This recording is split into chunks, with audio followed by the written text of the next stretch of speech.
తెలిసో తెలియకో రామకథ మాట్లాడుకున్నవాడు చచ్చిపోవడానికి వీల్లేదు. చచ్చిపోయేంత కష్టంలోంచి వాడు బయటకు వచ్చేస్తాడంతే. రామకథ బలం ఏమిటో చూపిస్తున్నారు మహర్షి. ఇది సుందరకాండకి పునాది. కిష్కింధకాండలో రామకథ యుగాలు మారిపోనివ్వండి, రామకథ చెప్పుకోవడం అన్నది, రామకథ వినడం అన్నది ఎంత శక్తివంతమైన విషయమో చూపిస్తున్నారు. ఇప్పుడు వాళ్ళు ఇప్పటికీ తెలిసో తెలియకో రామకథని మాట్లాడారు అంతే.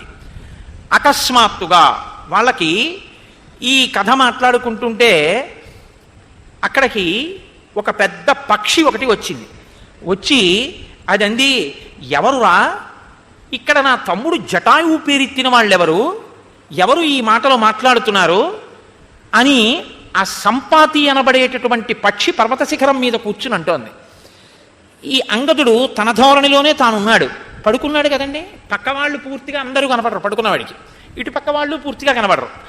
కొంచెం దూరంగా ఉన్నవాళ్ళు పడుకున్న వాళ్ళకి ఎలా కనపడతారు? కనపడరు. కాబట్టి ఆయన మాట్లాడుతున్నాడు ఇంకాను.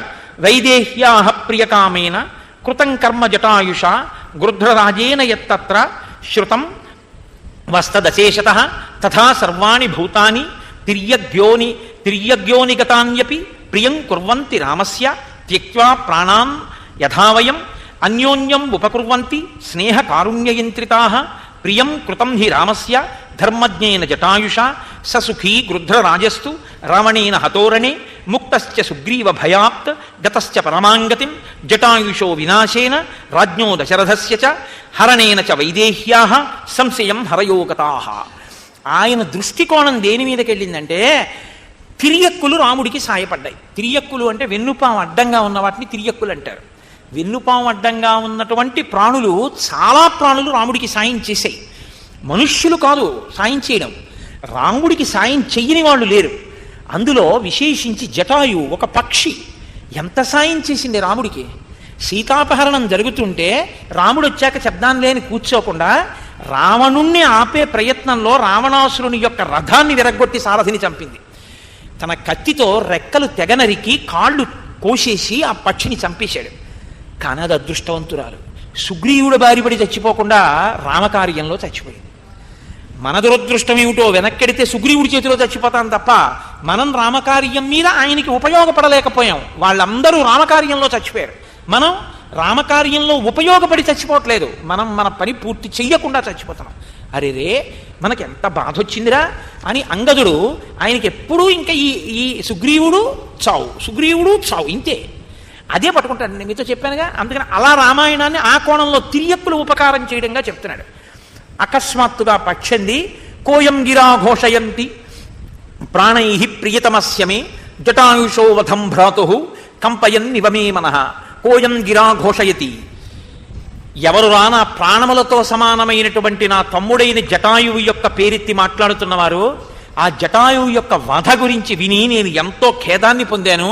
నా తమ్ముడు జటాయువు మరణించాడా, ఏది ఒక్కసారి నా దగ్గరికి వచ్చి నాకు ఆ విషయాలు చెప్పండి అన్నాడు. అనేటప్పటికీ వీళ్ళు అనుకున్నారు, ఉరే ఆ పక్షి చూడు ఎంత పెద్ద పక్షి ఉందో, పర్వతమంత పక్షి వచ్చి కూర్చుంది, దగ్గరికి వచ్చి తింటలేదు, కాబట్టి ఈ పక్షి అన్ని తినేస్తుందిరా, మనం చచ్చిపోతానరా. నిజంగా ఏమంటే చచ్చిపోదాం అనుకున్న వాడికి తినేయడానికి పక్షి వస్తే సంతోషించద్దు. అమ్మాయి అయిపోయిందిరా బాబు, మనం సంకల్పం చేయగానే వచ్చేసిందో పక్షి, దిక్కుమాలను కూడా వదిలిపోయి చంపేస్తుంది అనుకోవాలి కదా. వాడు అయ్యి బాబోయ్ వచ్చేసింది రే పక్షి, చంపేస్తుంది ఇంక ఇప్పుడు మనని అది అనుకుంటోంది. నా అదృష్టం, ఇన్నాళ్ళకి ఇంతమంది దొరికారు, చక్కగా హాయిగా వడ్డించినట్టు పడుకున్నారు కూడా, ఒకళ్ళ తర్వాత ఒకళ్ళని తింటూ వెళ్ళొచ్చు నేను అని అది అనుకుంటోంది. అకస్మాత్తుగా జటాయువు పేరు వినపడింది రామకథలో. అది నా తమ్ముడి గురించి మాట్లాడిన వాళ్ళెవరు అని అడిగింది. సరే ఎలాగో చచ్చిపోదామని కదా పడుకున్నాం, మరి అది తినేస్తానంటే భయం ఏమిటి, దగ్గరికి వెళ్ళి తీసుకురమ్మంటోంది, రమ్మంటోందిగా, వెడదాం అన్నాడు. ఇప్పుడు ఎవడు ముందు పడుకున్నాడో వాడు వెళ్ళాలి కదండి. అందుకని అంగదుడు లేచి వెళ్ళాడు. వెడితే అది అడిగింది, ఎవరు నువ్వు చెప్పిన రామకథ ఏమిటి ఈ జటాయు మరణం గురించి చెప్తున్నావు, నాకు రాముడంటే ఎంతో ప్రీతి, దశరథ మహారాజు గారికి స్నేహితుడు నా తమ్ముడు అని. అంటే ఆయన అన్నాడు, ఇది రామాయణంలో గొప్పతనం ఏమిటంటే కథని ఎప్పుడూ కూడా ఎవరైనా ఎటు మొదలెడతారంటే తన వైపు నుంచి మొదలు పెడతారు కదండి. అందుకని ఏమంటే గుంటూరులో కార్యక్రమం బాగా జరిగిందా అన్నారు అనుకోండి, గుంటూరులో కార్యక్రమం అనగా అని మొదలు పెట్టరు. కాకినాడ నుంచి గుంటూరు వెళ్ళామండి, పాపం ఎంత మర్యాదో, పీఠంలో చక్కగా మంచి ఆవాసం ఇచ్చారు, పొద్దున్నే చక్కటి పలహారం, మధ్యాహ్నం భోజనం అన్నీ, ఎంత భక్తి అండి బాబు, ఎంత బాగుంటుందో పీఠం అని తర్వాత రామాయణం గురించి చెప్తాడు కదా. ముందు తన వైపు నుంచి మొదలవుతుంది ప్రసంగం ఏదైనా కూడా. శ్రీరామాయణం మనస్తత్వశాస్త్రం అని నేను అందుకే అన్నాను. కాబట్టి అలా మొదలుపెట్టాడు అంగదుడు కూడా. వృక్షకరజుడు అనబడేటటువంటి ఒక వానరుడు ఉండేవాడు. ఆయనకి ఇద్దరు కుమారులు, వాలి సుగ్రీవులు. అందులో నా తండ్రి వాలి, నేను ఆయన కుమారుడను. ఇక్ష్వాకు వంశంలో జన్మించినటువంటి రామచంద్రమూర్తి దశరథ మహారాజు గారి కుమారుడు తండ్రిని సత్యవాక్యమునందు నిలబెట్టడం కోసం అరణ్యవాసానికి వస్తే ఆయన యొక్క భార్యని సీతమ్మ తల్లి అపహరిస్తే ఋష్యమూక పర్వతం దగ్గరికి వచ్చి సుగ్రీవుడితో అగ్నిసాక్షిగా స్నేహం చేసుకుని తన స్నేహితుడైనటువంటి సుగ్రీవుడికి ఇచ్చిన మాట ప్రకారంతో ఒక బాణంతో అధర్మంలో ఉన్నటువంటి నా తండ్రి అయిన వాలిని బాణము చేత నిగ్రహించి సుగ్రీవుడికి పట్టం కడితే రాజ్యం పుచ్చుకున్నటువంటి సుగ్రీవుడు కృతజ్ఞతాపురస్సరంగా ఇచ్చిన మాట నిలబెట్టుకోవడానికి అన్ని దిక్కులకి రాముని యొక్క భార్య అయిన సీతమ్మని అపహరించిన రావణుని జాడ కనిపెట్టడానికి పంపబడితే దక్షిణ దిక్కుకి నా నాయకత్వంలో వచ్చిన ఈ వానర సమూహం అంతా ఆ బిలంలోకి వెళ్ళిపోయి వేళ దాటిపోయి బయటికి వచ్చిన తర్వాత వెనక్కెడితే సుగ్రీవుడు చంపుతాడని ముందుకెళ్ళడానికి మాకు భయమేసి ఓపిక లేక ఆఖరికి ఇక్కడే చచ్చిపోదామని ప్రాయోపవేశం చేసి మేం పడుకుని రామకథ చెప్తుంటే నువ్వు వచ్చి మమ్మల్ని మా దగ్గరికి వచ్చి మాట్లాడు, ఎవరని అడిగావు, వచ్చాను, ఇది విషయం అన్నాడు. మళ్ళీ రామకథ చెప్పాడు. మళ్ళీ మూడో మాట జరిగింది. ఇప్పుడు జరిగేసరికి ఆ పక్షంది, చాలా గొప్ప విషయాన్ని చెప్పావయ్యా నువ్వు అని. యవీయాన్ మమ సభ్రాత జటాయుర్నామ వానరాహ యమాఖ్యాత హతం యుద్ధే రావణీన బలీయస. నాకు ఇప్పుడు అర్థమవుతోంది, నాకు అత్యంత ప్రియమైన సోదరుడైనటువంటి జటాయువుని సంహరించినటువంటి ఆ రావణాసురుణ్ణి వెంటనే నేను ఎగిరి వెళ్ళి సంహరించాలి. కానీ నేను వృద్ధుడనైపోయాను, నాకు రెక్కలు లేవు, నేను ఎగరలేను, అందుకని ప్రతీకారం తీర్చుకోలేను. ఎందుకు నీ రెక్కలు పోయాయి అంటావేమో, ఒకానొకప్పుడు వృత్రాసుర వధ జరిగినటువంటి కాలంలో చూడండి, ఆ చెప్పడంలో కూడా ఒక చమత్కారం. మీ పెళ్ళి ఎప్పుడైందండి అన్నారనుకోండి, వాడు ఏదో సంవత్సరం చెప్పడం మీకు గుర్తుందా, ఆ దివిసీమంతా కొట్టుకుపోయి పెను తుఫాను వచ్చింది, ఆ ఏడాదే నా పెళ్ళి అంటాడు. అది ఎందుకు అంటే ఒక్కొక్కడు ఒక్కొక్క బండ గుర్తు అని చెప్తాడు తప్ప వాడికి సంవత్సరం గుర్తుందా అంటే ఏమో అటు ఇటు చెప్తాడు. కానీ దివిసీమ కొట్టుకుపోయిన రోజునే నా పెళ్ళండి అంటాడు. అది ఎందుకు అలాగా అంటే ఓ బండ గుర్తుతో చెప్పడం అలవాటుగా వచ్చేస్తుంటుంది కొంతమందికి. అలా ఈయన కూడా ఎంత గొప్పగా చెప్పాడంటే వృత్రాసుర వధ జరిగినటువంటి కాలం అది. ఎప్పటి కాలం? ఆ వృత్రాసుర వధ జరిగినటువంటి కాలంలో నాకు మా తమ్ముడికి ఓ కోరిక పుట్టింది. ఆ సూర్యభగవానుడు ప్రకాశించేటటువంటి మండలం ఏదుందో సూర్యమండలం వరకు ఎగురుదామని. కాబట్టి మేమిద్దరం కలిసి ఎగరడం మొదలుపెట్టాం. మధ్యాహ్న కాలం అయింది, సగం దూరం వెళ్ళాం. సూర్యుడి యొక్క వేడి చేత తా తమ్ముని యొక్క రెక్కలు కాలిపోయే స్థితి వచ్చింది. ఇది భ్రాతృధర్మం అంటే. మహానుభావుడు ఎంత ప్రేమ కలిగిన వాడో చూడండి. మధ్యం ప్రాప్తేతు సూర్యేతు జటాయురవసీతతి. ఆ సగం దాకా వెళ్ళిన తర్వాత ఇంకా జటాయువు ఎగరలేకపోయాడు, ఖేదపడిపోయి చెమటలు కారుస్తూ వగర్చాడు. ఇక అతని శరీరము కాలిపోయే స్థితి వచ్చింది. అప్పుడు నేను పక్షాభ్యాం చదయామాస స్నేహాత్ పరమవిహ్వల. స్నేహాత్ నా తమ్ముని యందున్న ప్రీతి చేత నా తమ్ముడికి ఎక్కడ ఆపద వస్తుందో అని చెదిరిపోయిన మనసుతో, మరి నీకు రాదా ఆపద అంటే తన ఆపద పట్టించుకోలేదు, తమ్ముడి మీద ప్రేమతో నా రెక్కల్ని నా తమ్ముడి మీద ఆచ్ఛాదించాను. ఆచ్ఛాదించడంలో ఆ వేడికి నా రెక్కలు కాలిపోయాయి. కాలిపోయిన తర్వాత నిర్దగ్ధ పక్షపతితో వింధ్యేహం వానరసభ. నేను ఈ వింధ్య పర్వత శిఖరాల మీద పడిపోయాను ఇంకెగరలేక. నా తమ్ముడు ఎటు ఎగిరిపోయాడో నాకు తెలియదు. ఇక ఆనాటి నుంచి నా తమ్ముడిని నేను చూడడం కుదరలేదు. కాబట్టి నేను ఇక్కడ ఇలా పడున్నాను, నాకు రెక్కలు లేవు. జటాయువు నా తమ్ముడు.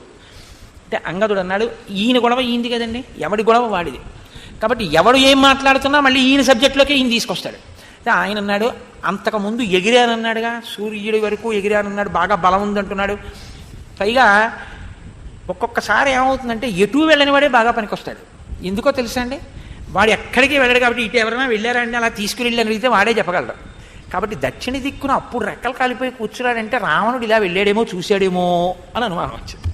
చూశారు, ఎవరి సమస్య యొక్క కోణంలో వాళ్ళు ఆలోచిస్తారు తప్ప అందరి దృష్టికోణం ఒకలా ఉండదు. ఆయన బాధ ఆయన చెప్పాడు, ఆయన బాధ ఈయనకి పనికొచ్చేటట్టుగా ఉంది. ఎందుకంటే one man's food is another man's poison.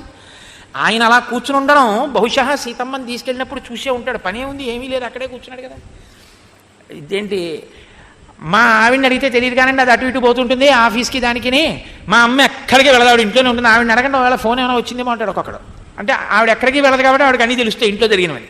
అలా రెక్కలు కాలిపోయి అన్నాడు కాబట్టి ఇక్కడే ఉన్నానంటున్నాడు కాబట్టి సీతాపహరణం చూసి ఉండాలి. అందుని వెంటనే ఈయన జోక్యం చేసుకుని అన్నాడు. ఈయనకి అది సంతోషం. అమ్మయ్య ఇక్కడే ఉన్నవాడు వాడు దొరికాడరా కాబట్టి ఏమైనా చెప్తాడేమో, ఆ చెప్పేవాడు దొరకలేదు ఇన్నాళ్ళు. కాబట్టి సీతాపహరణం జరిగింది, రావణాసురుడు ఎత్తుకుపోవడం మీరు ఏమైనా చూశారా? మీకు ఏమైనా తెలుసా రావణుడు ఎక్కడ ఉంటాడో, అసలు అతని బలం ఏమిటో మీకు ఏమైనా తెలిస్తే పుణ్యం కట్టుకుందరు నాకు మాట చెప్పన్నాడు. చచ్చిపోదామన్నవాడికి ఇవన్నీ ఎందుకండి ఇంకా అంటే చచ్చిపోయే ఉద్దేశ్యం లేదు అసలు. అది మీరు పట్టుకోవాలి. రామకథ మళ్ళీ ఊపిరి లూదింది బతుక్కి. కాబట్టి ఇప్పుడు అంటే ఆయన అన్నాడు నిర్దగ్ధపక్షో గృద్రోహం హీనవీర్య ప్లవంగమాహ వాంగ్మాత్రేణ తు రామస్య కరిష్యే సహ్యముత్తమం. రెక్కలు కాలిపోయి ఈ కింద పడున్నవాడిని నేనేం సాయం చేస్తాను మీకు రామకార్యంలో, కానీ మాట సాయం చేస్తాను మీకు అన్నాడు. ఇప్పుడు మీరు ఒక విషయాన్ని చాలా జాగ్రత్తగా గమనించాలి. ఈయన మీకెందుకులేండి నేను వచ్చి సాయం చేస్తానంటలేదు, ఓ మాట సాయం చేస్తానన్నాడు. ఈ మాట రామాయణంలోదేనండి. చూడండి, మీరు నాకు కొంచెం మాట సాయం చేసి పెట్టాలంటారు. ఏమిటండి అంటే రేపు ఇంటర్వ్యూకి వెళ్తున్నాను, ఆయన మీకు తెలుసు కదా, ఓ ఫోన్ చేసి పెట్టండి అంటుంటారు. మాట సాయం. అలా మీకు నేను మాట సాయం చేస్తానన్నాడు. అంటే చాలా తేలిక సహాయం అన్నమాట. పెద్ద కష్టపడిపోయి ఏదో తన దగ్గర ఉన్నటువంటి ఎర్ర యాగాని కూడా తీసివ్వక్కర్లేదు. తనకి తెలుసున్న విషయం ఒకసారి నోటితో చెప్తాడు అంతే. ఇంతకన్నా తక్కువ ఉపకారం బహుశా ఇంకేం ఉండదు లోకంలో. అసలు చేద్దాం అనుకోని వాడు అది కూడా చేయకపోతే మనం ఏం చేయలేము అనుకోండి. కాబట్టి మాట సాయం మాత్రం మీకు చేసి పెడతాను అన్నాడు. పూన అదైనా చాలు. కాబట్టి అది ఏమిటో చెప్పన్నాడు. తరుణీ రూపసంపన్న సర్వాభరణ భూషిత హ్రియమాణ మయా దృష్ట రావణేన దురాత్మన క్రోశంతి రామరామేతి లక్ష్మణేతి చ భామిని భూషణాన్యప విద్యంతి గాత్రాణి చ విధూన్వతి పుత్రో విశ్రవస సాక్షాత్ భ్రాతా వైశ్రవణస్య చ అధ్యాస్తే నగరీం లంకాం రావణో నామరాక్షసః ఇతో ద్వీప సముద్రస్య సంపూర్ణే శతయోజినే తస్మిన్ లంకాపురీ రమ్య నిర్మితా విశ్వకర్మణ జంబూనద మయైర్ద్వారైః చిత్రైః కంచనవేదికైః ప్రాకారేణార్కవర్ణేన మహతా సుసమావృత తస్యాం వసతి వైదేహి దీనా కౌశేయవాసిని రావణాంతఃపురే రుద్ధ రాక్షసీభిః సురక్షిత. నల్లటి మబ్బు ఎలా ఉంటుందో, నీరు పట్టిన మబ్బు, అటువంటి రూపం కలిగినటువంటి రావణుడు మబ్బు మధ్యలో మెరిసినటువంటి మెరుపు తీగలా ఉన్న సీతమ్మని తన తొడ మీద కూర్చోపెట్టుకుని ఈ మార్గంలో తీసుకుని వెళ్ళాడు. ఆమె రావణుడి చేత అపహరింపబడుతున్నప్పుడు హా రామ హా లక్ష్మణ అని ఏడుస్తూ భయంతో కదిలిపోతుండగా ఆమె ఆభరణములన్నీ కూడా వ్రేలాడుతున్నటువంటి స్థితిలో ఆవిడ్ని నేను చూశాను. ఆ రావణుడు విశ్రవసో బ్రహ్మ యొక్క కుమారుడు. వైశ్రవణుడు అంటే కుబేరుని యొక్క తమ్ముడు. ఆయన లంకా నగరాన్ని పరిపాలిస్తుంటాడు. ఈ సముద్రం 100 యోజనముల దూరాన్ని దాటి మీరు వెడితే కాంచన లంక ఉంది. నాకు ఇక్కడి నుంచి కనపడుతోంది. అదిగో ఆ లంకాపట్టణంలో అంతఃపురం పక్కన ఉన్నటువంటి ప్రమదావనంలో సీతమ్మ తల్లి రాక్షస స్త్రీల చేత రక్షింపబడుతూ ఉంది. అంతఃపురంలో ఉంది ఆ తల్లి, ఆ రాక్షస స్త్రీల చేత రక్షింపబడుతూ. ప్రమదావనము అన్నమాట పూర్తిగా వాడి చూపించలేదు. అంతఃపురంలో రక్షింపబడుతోందంటే లంకలో రాసగృహంలో రాజు నివసించి రాణులు నివసించేటటువంటి గృహంలో, అందులో ప్రమదావనం అంతర్భాగం. అక్కడ ఉన్నటువంటి సీతమ్మని చుట్టూ ఉన్నటువంటి రాక్షస స్త్రీలందరూ రక్షిస్తున్నారు. రక్షించడం అంటే ఆవిడ చచ్చిపోకుండా చూస్తున్నారు. అది రక్షణ అంటే వాళ్ళ ఉద్దేశంలో. ఆవిడ ఏడుస్తూ ఉంది. ఇహస్తోహం ప్రపశ్యామి రావణం జానకీం తథా అస్మాకమపి సౌపర్ణం దివ్యం చక్షుర్బలం తథా తస్మాదాహార వీర్యేణ నిసర్గేణ చ వానరాః అయోజన శతాన్ సాగ్రాత్ వయం పశ్యామ నిత్యశః. ఈ భూమికి 7 అంతరములు ఉన్నాయి ఆకాశానికి మధ్యలో. మొదటి అంతరంలో అసలు మొదటి అంతరం వరకు వెళ్లకుండా తమ కాళ్ళ దగ్గర ఉన్న పదార్థాన్ని తాముకు చిమ్ముకు తినేటటువంటి రెక్కలున్నవి కొన్ని ఉంటాయి, కోళ్ళు మొదలైనవి. అవి ఎగరలేవు. అవి తన కాళ్ళ దగ్గర దొరికిన దాన్ని చిమ్ముకు తింటుంది.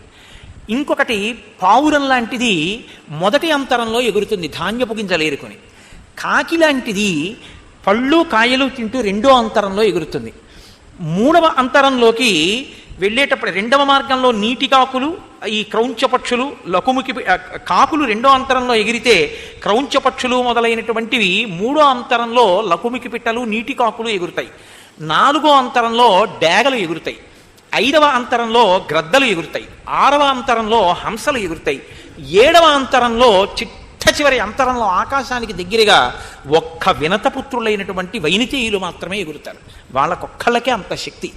నేను వినతపుత్రులైనటువంటి అరుణుని యొక్క సంతానానికి చెందినవాణ్ణి కాబట్టి నేను 7 అంతరముల పైకి ఎగిరి చూడగలను, కానీ ఇప్పుడు ఎగరలేను. కానీ మాకు ఈశ్వరుడిచ్చినటువంటి ఒక గొప్ప శక్తి ఉంది. ఏమిటా శక్తి అంటే, ఇహస్తోహం ప్రపశ్యామి, నేను ఇక్కడే కూర్చుని నా కన్ను ఇలా తిప్పి చూస్తే 100 యోజనముల అవతల ఉన్న అంతఃపుర ప్రాంగణంలో ఉన్న సీతమ్మ ఏడుస్తూ నాకు కనపడుతోంది.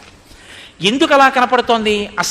అస్మాకమపి సౌపర్ణం దివ్యం చక్షుర్బలం తథా, మా కంటి చూపుకి అంత శక్తిని ఈశ్వరుడిచ్చాడు. అందుకు కదండి గ్రద్ద అక్కడ ఎగురుతూ ఇక్కడ ఉన్న కోడి పిల్లను చూసొచ్చి తన్నేస్తుంది. మాకు కంటికి అంత బలం ఇచ్చాడు. ఈ బలం ఎక్కడి నుంచి వస్తుందో తెలుసా? తస్మాద్ ఆహార వీర్యేణ నిసర్గేణ చ వానరాహ ఆయోజన శతాన్ సాగ్రాత్ వయం పశ్యామ నిత్యశః. మేము తిన్న ఆహారంలోంచి మా కంటికి అంత బలం వస్తుంది. అది ఈశ్వరుడు ఇచ్చినటువంటి కృప. మేమేది తింటున్నామో అదే ఇంకొకటి తిన్నా వాడి కంటికి ఆ బలం రాదు. ఒక్క మాకే వైనతేయులకే శక్తి. మేము తిన్న ఆహారంలోంచి ఇక్కడి నుంచి 100 యోజనముల అవతల వరకు చూడగలిగిన శక్తి మాకుంది. కాబట్టి సీతమ్మ అక్కడుంది. 100 యోజనముల సముద్రాన్ని దాటి వెళ్ళగలిగితే సముద్రం నేతుమిచ్చామి భవద్విర్వరుణాలయం ప్రదాస్యాం యుదకం భ్రాతు స్వర్గతస్య మహాత్మనః. మీరు ఈ 100 యోజనముల సముద్రాన్ని గడచి ఆవలి ఒడ్డుకి వెళ్ళి చూడగలిగితే మీకు సీతమ్మ దర్శనం అవుతుంది. కాబట్టి నా తమ్ముడైనటువంటి జటాయువుకి నేను జలతర్పణం చెయ్యాలి అని అనుకుంటున్నాను. మీరు వెళ్ళి సీతమ్మ జాడ కనిపెడుతురు, కానీ మీరు నన్ను తీసుకెళ్ళి ఆ సముద్రపు ఒడ్డుకి తీసుకెడితే నేను నా తమ్ముడికి జలతర్పణ చేస్తాను. ఎందుకని? స్వర్గతస్య మహాత్మనః, స్వర్గానికి వెళ్ళాడు కదా అంటే ఆ సంపాతిని తీసుకుని ఆ సముద్రపు ఒడ్డుకి వెళ్ళారు. ఆయన జలతర్పణ చేశాడు. జలతర్పణ చేసిన తరువాత తీసుకొచ్చి మళ్ళీ కూర్చోబెట్టారు. రెక్కలు లేవు కదా, ఆయన కదలలేడు ఎగరలేడు, అందుకని కూర్చోబెట్టారు. కూర్చోబెట్టి వీళ్ళందరూ చుట్టూ చేరారు. ఎందుకని? ఇన్నాళ్ళకి సీతమ్మ జాడ చెప్పేవాడు ఒకడు దొరికాడు. మంచి కథలు చెప్పే తాటగారి చుట్టూ మనవలు పక్కింటి వాళ్ళు కూడా చేరుతూ ఉంటారు. అలా అందరూ చేరారు. తం మామేవం గతం పుత్ర సుపార్శ్వో నామనామత ఆహారేణ యథాకాలం బిభత్య పతతాం వరః తీక్ష్ణ కామాస్తు గంధర్వా తీక్ష్ణ కోపా భుజంగమా మృగాణం తు భయం తీక్ష్ణం తతస్మి తీక్ష్ణక్షుధావయం. ఎంత గొప్పగా మాట్లాడతాడో ఆ సంపాతి. అన్నాడు, గంధర్వులకి కామం ఎక్కువ, పావులకి కోపం ఎక్కువ, మృగములకు భయం ఎక్కువ, మాకు ఆకలి ఎక్కువ. మాకు అంటే పక్షులకు ఆకలి ఎక్కువ. కాబట్టి అసలే నేను పక్షిని, అందులో పెద్ద పక్షిని, నాకు చాలా ఆకలి. రెక్కలా లేవు కాబట్టి నేను ఆహారం తినడానికి ఎక్కడికి కదలలేను. కాబట్టి నా కుమారుడైనటువంటి సుపార్శ్వుడు ప్రతిరోజు నాకు ఆహారం పట్టుకొచ్చి పెట్టేవాడు. నేను తింటూ ఉండేవాడిని. ఒక రోజున నా కుమారుడు నాకు ఆహారం తీసుకురాలేదు. సాయంకాలం అయిపోయింది. నాకు విపరీతమైన ఆకలి. పైగా నా కుమారుడు రిక్తహస్తములతో వచ్చాడు. నేను చాలా క్రుద్ధుడనై మాట్లాడాను, నువ్వు ఎందుకు తేలేదు ఆహారం అని. అంటే ఆయన నాతో ఒక మాట చెప్పాడు, నాన్నగారు నేను మహేంద్రగిరి ద్వారం దగ్గరికి వెళ్ళి రెక్కలు అల్లార్చి కూర్చుని సముద్రంలోకి చూస్తున్నాను. సముద్రంలో ఉండేటటువంటి ప్రాణులను పట్టుకుని మీకు తీసుకొద్దామని. ఈలోగా ఒక మహాభూతం ఒకటి ఆకాశ మార్గంలో వస్తోంది. అది నీరు నిండిన మేఘంలా నల్లగా ఉంది. దాని ఒడిలో మెరుపు తీగ లాంటి ఒక ఆడది చాలా తత్తరపడుతూ శోకిస్తోంది. ఈ సముద్ర ప్రాణులు ఎందుకు, ఆ నల్లమబ్బు లాంటి శరీరం ఉన్నటువంటి పట్టుకొచ్చి మీకు ఆహారంగా సమర్పిద్దామని నేను నోరు తెరిచి కూర్చున్నాను. ఆ ప్రాణి, ఆ నల్లటి ఆకారం ఉన్న వ్యక్తి నా దగ్గరకు వచ్చి ఒక మాట అన్నాడు, అయ్యా దయచేసి నాకు దారి విడిచిపెట్టండి అని ఎంతో వినయంతో ప్రార్థించాడు. శత్రువు అయినా వినయంతో ప్రార్థించిన వాడిని విడిచిపెట్టాలి కదా. అందుకని నాన్నగారు నేను దారి విడిచిపెట్టేశాను. ఆ వ్యక్తి వెళ్ళిపోయాడు ఆవిడితో కలిసి. ఆ తర్వాత సిద్ధులు చారణలు మొదలైన వారు నా దగ్గరికి వచ్చారు. నాయనా నువ్వు అదృష్టవంతుడివిరా, వాడు ఏ స్థితిలో ఉన్నాడో బ్రతిమాలి వినయంగా అడిగాడు. వాడి జీవితంలో వినయంగా అడగడం అన్నది ఉండదు. వాడు రావణుడు, సీతాపహరణం చేస్తున్నాడు. వాణ్ణి చూసి సమస్త భూతములు భయపడి పక్కకి తప్పుకున్నాయి. నువ్వు వాడికి ఎదురు పడినా వినయంగా అడిగితే దారి ఇచ్చావు కాబట్టి బతికిపోయావు, నువ్వు ఆయుష్మంతుడవు అన్నారు. కాబట్టి నాన్నగారు ఇవాళ ఆలస్యం అయిపోయింది, నేను మీకేమీ తేలేకపోయాను అని చెప్పాడు. కాబట్టి నా కొడుకు కూడా చూశాడు, సీతాపహరణం జరిగినప్పుడు రావణుడితో నా కొడుకు మాట్లాడాడు కూడా అని చెప్తూ, నేను చాలా కాలం క్రితం రెక్కలు కాలిపోయి ఒక పర్వత శిఖరం మీద పడిపోయానని మీతో చెప్పాను కదా. మీతో అంటే సంపాతి వానరులతో చెప్పిన దాని దగ్గరికి మీరు అనుసంధానం కండి. పడిపోయాను కదా, పడిపోయినప్పుడు నాకు తెలివి లేదు. అంటే మళ్ళీ వెనక్కి వెళ్ళాడు కథలో. వెళ్ళి 6 రోజుల పాటు స్పృహలేని స్థితిలో నేను ఆ బండ మీద అలా పడిపోయి ఉండిపోయాను. వింధ్యపర్వత శిఖరం మీద పడ్డాడు. ఎక్కడ పడిపోయాడో ఆయనకి తెలియదు. ఆ గాలివాలుకు వచ్చి పడిపోయినప్పుడు 6 రోజులు స్పృహ లేదు. నిజంగా చాలా గొప్పవాడండి. అంత పైనుంచి కింద పడి 6 రోజులు స్పృహ పోవడం ఏమిటి? అసలు మనిషి ఉండకూడదు కదా. 6 రోజుల తర్వాత నాకు స్పృహ వచ్చింది. అన్ని దిక్కుల వంక చూశాను, నేను ఎక్కడున్నాను అని ఆలోచించాను. నేను ఇప్పుడు వింధ్యపర్వతం యొక్క దక్షిణ ప్రాంతంలో పడిపోయాను అని నాకు ఆ ప్రాంతాన్ని బట్టి నేను తెలుసుకుని మెల్లగా శరీరాన్ని ఈడ్చుకుంటూ అక్కడే ఉన్నటువంటి నిశాకర మహర్షి యొక్క ఆశ్రమానికి వెళ్ళాను. నేను ఓపిక ఉన్న రోజులలో నేను నా తమ్ముడైన జటాయువు మనుష్య రూపాలలో వెళ్ళి నిశాకర మహర్షికి నమస్కారం చేస్తుండేవాళ్ళం. ఆ మహర్షికి నేను తెలుసు. అందుకని మనశ్శాంతి కలుగుతుంది, సంతోషం కలుగుతుంది. అటువంటి మహర్షి దర్శనం చేస్తే మహాత్ముల దర్శనం ఎందుకు తినైపోతుందంటే అది కాపాడి తీరుతుంది. కాబట్టి నేను మహాత్ముల దర్శనం చేద్దామని మెల్లిగా శరీరాన్ని ఈడుస్తూ ఆ ఆశ్రమానికి చేరుకున్నాను. అది సురైరపి సుపూజితం. దేవతలు కూడా అక్కడికొచ్చి పూజిస్తారు ఆయన్ని, అంత గొప్పవాడు. ఋషిర్ నిశాకరో నామ ఎస్మిన్ నుగ్ర తపసాభవత్. ఆయన మహానుభావుడు, చాలా గొప్ప తపస్సు చేసినవాడు. ఎటువంటి తపస్సు? సామాన్యమైన తపస్సు కాదు. ఇస్మిన్ నుగ్రతపాభవత్. ఆయన చాలా ఉగ్రమైనటువంటి తపస్సు చేశాడు. అన్ని నియమాలు పాటించినటువంటి వాడు. 8 వర్ష సహస్రాణి తేనాస్మిన్ ఋషినా వినా వసతో మమ ధర్మజ్ఞా స్వర్గతేతు నిశాకరే. నేను ఆయన్ని కలుసుకోవడానికి వెళ్ళిన తరువాత, రెక్కలు కాలిపోయిన తరువాత 8,000 సంవత్సరములు ఆయన ఉన్నారు. ఉండి అబ్బా ఇంకెన్నాళ్ళు ఉంటాను లేవా ఈ శరీరంతో అని ఆయన శరీరాన్ని విడిచిపెట్టి స్వర్గలోకానికి వెళ్ళారు. నేను ఆ ఋషి దర్శనం కోసం వెళ్ళాను. అప్పుడు ఆయన స్నానానికి వెళ్ళారు, నేను వెళ్ళలేనుగా. అందుకని అక్కడే కూర్చున్నాను. ఆయన అటుగా వస్తారు కదా, చూస్తారని. అథాపశ్యం అదూరస్థం ఋషిం జలిత తేజసం కృతాభిషేకం దుర్ధర్షం ఉపావృత్తం ఉదంగుఖం. ఆయన ఉత్తర దిక్కుకు తిరిగినటువంటి వాడై స్నానం చేసి వస్తున్నటువంటి ఆ ఋషి అగ్ని శిఖ ఎలా ఉంటుందో అటువంటి తేజస్సుతో ఉన్నాడు. ఆ ఋషి నదీ స్నానం చేసి ఆశ్రమంలోకి వెడుతుంటే నది పాయకి ఆశ్రమానికి మధ్యలో ఉన్న దూరాన్ని ఆయన నడిచి వెడుతున్నప్పుడు తం వృక్షా శృమరా వ్యాఘ్రా సింహ నాగా సరీసృపా పరివార్యోపగచ్చంతి ధాతారం ప్రాణినో యథా. ఆయన వెంట పెద్ద పులులు, సింహాలు, పాములు, ఆ తర్వాత నేల మీద పాకేటటువంటి జంతువులు, ఇవి కాకుండా చామరీ మృగాలు, ఇవన్నీ ఆయన వెనకాతల నడుస్తూ వెళ్ళాయి. ఆయన ఆశ్రమంలోకి వెళ్ళేంత వరకు చతుర్ముఖ బ్రహ్మగారు నడిచి వెడుతుంటే ఆయన వెనకాతల ప్రాణులన్నీ ఎలా పెడతాయో గౌరవంతో, అంత గౌరవంతో ఆయన వెనకాతల నడిచి వెళ్ళాయి. ఋషి తేజస్సు అంత గొప్పది. ఋషి ఎక్కడుంటాడో ఆ బ్రహ్మ తేజస్సు ఉన్నటువంటి వారు ఉన్న చోట ప్రాణుల మధ్య కూడా సహజంగా పుట్టుక చేతనే జాతి వైరం ఉన్నటువంటి ప్రాణులు కూడా ఆ వైరాన్ని మర్చిపోతాయి. అందుకే మహానుభావుడు అగస్త్య మహర్షి యొక్క ఆశ్రమాన్ని వర్ణిస్తారు. కాశీపట్టణంలో ఎంత గొప్పగా వర్ణిస్తారో. పరస్పర వైరం ఉన్నటువంటి ప్రాణులన్నీ కూడా వైరాన్ని మరిచిపోయి సహజీవనం చేస్తుండేవి. భగవాన్ రమణులు ఆశ్రమంలో ఉన్న రోజుల్లో ఆ ప్రాణులు కూడా బ్రహ్మతేజస్సు కలిగిన వారిని అంతగా అభిమానించి అంత భక్తితో సేవిస్తాయి. ఎక్కడి నుంచో తీసుకొచ్చి ఇచ్చారండి ఒక ఆవుని రమణ మహర్షికి. ఇస్తే ఆయన దానికి మహాలక్ష్మి అని పేరు పెట్టుకున్నారు. ఆ ఆవు ప్రతిరోజు పలుపు విప్పగానే అది ఎంతమంది కూర్చుని ఉండనివ్వండి, ఆయన కూర్చునేటటువంటి ఒక గది ఉండేది. అందులోకి వచ్చి మహర్షికి ప్రదక్షిణం చేసి ఆయన పెట్టినటువంటి ఒక అరటిపండు తిని అని వెళ్ళిపోయేది. రోజు ప్రదక్షిణం చేసేది. అది ఒకానొకప్పుడు దానికి ఒక చిన్న ఆవుల్ని కట్టేటటువంటి గోశాల కట్టారు. దాని సంతతి ఎక్కువైపోయింది రమణ మహర్షి ఆశ్రమంలో. ఒకసారి ఆశ్రమానికి కానీ దేవాలయానికి కానీ ఇచ్చిన వాటి సంతతిని తిరిగి ఎక్కడికి ఇవ్వకూడదు, ఎందుకంటే అది ఈశ్వరుడి సొత్తు ఇంకా. కాబట్టి దాని సంతతి పెరిగిపోయింది ఆశ్రమంలో. పెరిగిపోతే అక్కడ ఒక పెద్ద పాక వేశారు. వేసి దీన్ని మొదట తీసుకెళ్ళి కడదామని తీసుకెళ్తున్నారు. ఇది కొత్తకి భయపడి లోపలికి వెళ్లకుండా ఒక్కసారి ఆ ముక్కు తాడు పట్టుకున్నారు. దానికి ఆ ముక్కు తాడుకి నలిగి రక్తం కారుతుండగా తప్పించుకొని పరిగెత్తుకుంటూ రమణ మహర్షి దగ్గరికి వచ్చేసింది. వచ్చేస్తే లోపలికి వచ్చి పట్టుకుంటున్నారు. ఆయన అన్నారు, ఆగండి ఆగండి ఆగండి ఆగండి, ఎందుకు అలా పట్టుకుంటారు దాన్ని? అది ఏదో బాధపడుతోంది, ఏదో చెప్పాలనుకుంటుంది, ఆగండి అన్నారు.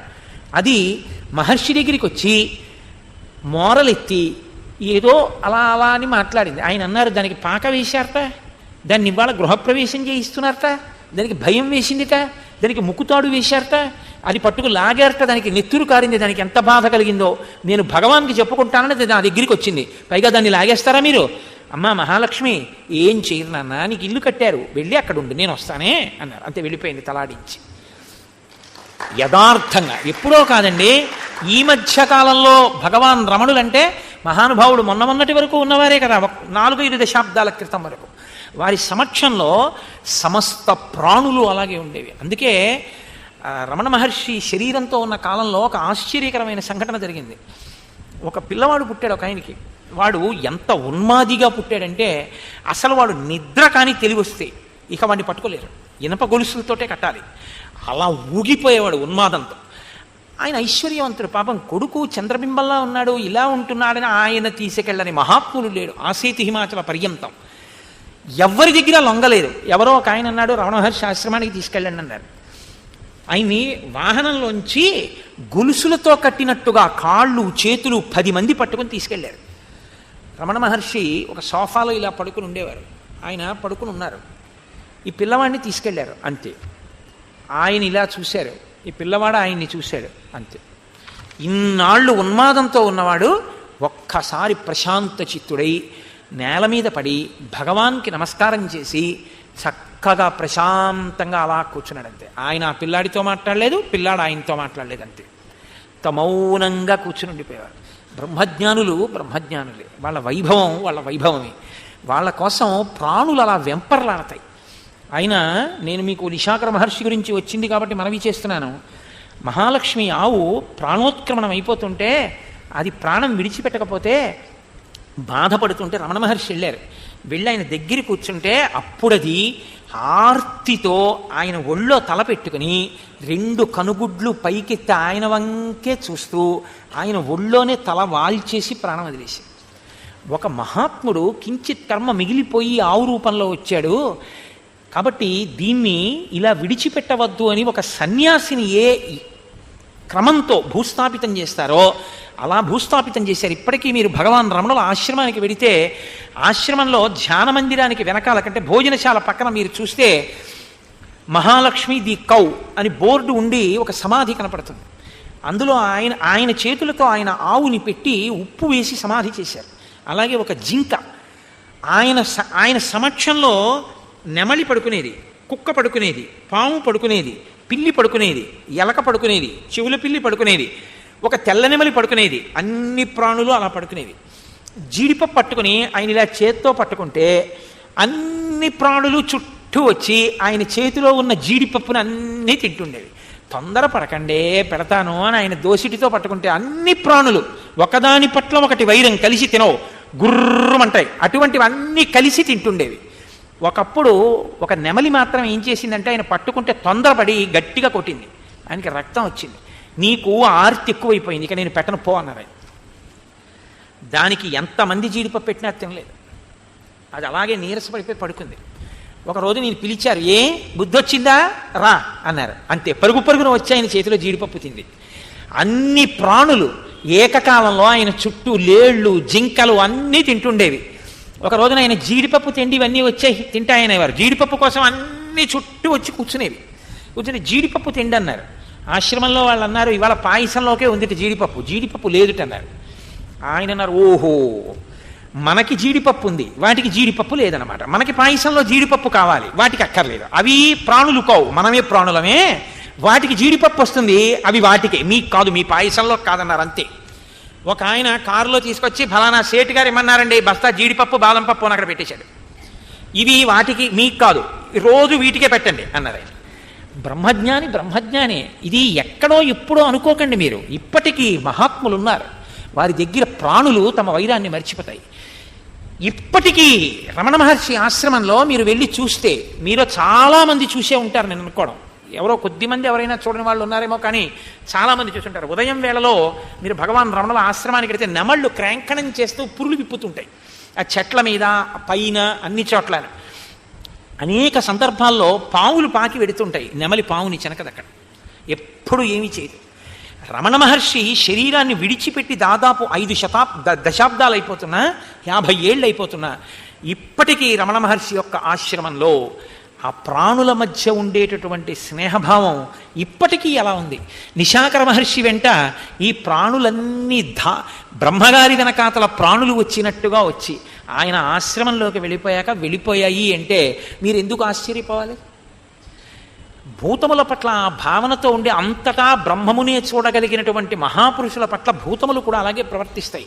అందుకే ప్లేగ్ వ్యాధి వచ్చి శవాల్ని ఈడ్చుకుపోయి తింటుండేవి తిరువన్నామలలో. ఒకప్పుడు భగవాన్ రమణులు ఒక రాతి మీద కూర్చుని ఉండేవారు. ఇలాగ కూర్చునుంటే ఆయన ముందే పులులు వచ్చి శవాన్ని ఈడ్చుకుపోయి తిని ఆయన్ని చూసో నమస్కారం చేసి వెళ్ళిపోయేవి.